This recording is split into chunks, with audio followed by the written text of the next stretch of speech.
સુરતના અમરોલી વિસ્તારમાં આવેલ બિલ્ડિંગો જાણે મોતની બિલ્ડિંગો હોય તેવું ભાસી રહ્યું છે। અમરોલી છાપરા ભાઠા રોડ પર આવેલ અંદાજિત 35 વર્ષ જૂની બિલ્ડિંગો અત્યંત જર્જરિત હાલતમાં છે। પાલિકા દ્વારા 19 વખત નોટિસ આપવામાં આવી છે, છતાં પણ ઘણી બિલ્ડિંગો આજે પણ વસ્તીથી ભરેલી છે। સુરતના અમરોલી વિસ્તારમાં આવેલ બિલ્ડિંગો જાણે મોતની બિલ્ડિંગ હોય તેવું ભાસી રહ્યું છે। અમરોલી છાપરા ભાઠા રોડ પર આવેલ અંદાજિત 35 વર્ષ જૂની બિલ્ડિંગો અત્યંત જર્જરિત હાલતમાં છે। પાલિકા દ્વારા 19 વખત નોટિસ આપવામાં આવી છે, તેમ છતાં પણ ઘણી બિલ્ડિંગો આજે પણ વસ્તીથી ભરેલી છે।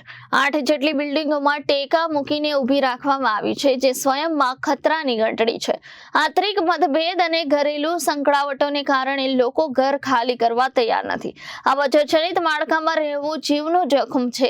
ભૂકંપ, ભારે વરસાદ કે અન્ય દુર્ઘટનામાં બિલ્ડિંગ ધરાશાયી થવાની સંભાવના વધી જાય છે। જો અકસ્માત થાય તો જવાબદારી સ્થાનિક રહીશો પર આવશે, કારણ કે નોટિસો આપવા છતાં પણ નિવાસ ચાલુ રાખવામાં આવ્યા છે। અમરોલી છાપરા ભાઠા રોડ પર અક્ષરધામ આવેલું છે, બરાબર। રીડેવલપમેન્ટ માટે અમારું કામ ચાલુ છે।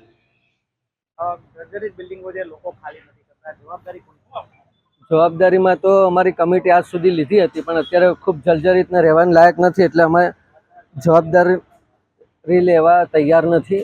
અને અમારા 70% ઇસ્યુ સભ્યોએ અમને સાથ સહકાર આપ્યો છે। 20-25% જે ઇસ્યુ છે એ બને તો ત્યાં સુધી સમજીને એમને સાથ સહકાર આપે એવી અમારી ગણતરી છે।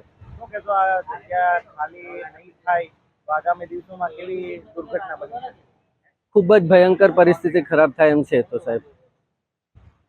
કેટલી નોટિસો પાલિકાએ 18-19 નોટિસો આપી છે પાલિકાએ। કોઈ જાનહાનિ અગાઉ થઈ? આગળ જાનહાનિ થઈ તો એક કોન્ટ્રાક્ટર એક્સપાયર થઈ ગયો હતો ચોથામાં। દિનેશભાઈ, શું સમસ્યા છે? સમસ્યા અમારી આંતરિક છે કે જે આગળના બિલ્ડિંગવાળા છે, આગળના સભ્યો, એ અમારી સાથે કોઈ પણ પ્રકારનું સમાધાન કરવા તૈયાર નથી, જેથી કરીને અમને કોઈ લીગલી કાગળો સાથે કરાર કરવા તૈયાર નથી, જેથી કરીને અમે 4 બિલ્ડિંગવાળા 72 સભ્યો આજ એની વિરુદ્ધમાં, એની અપોઝિશનમાં ઊભા છીએ કે ભાઈ શા માટે કે ભાઈ એ લોકો અમને જો વ્યવસ્થિત કોઈ પણ કામ આપવા તૈયાર થાય તો અમે આજ 5 મહિનાથી નહીં પણ 1 વર્ષથી એની રાહ જોઈએ છીએ।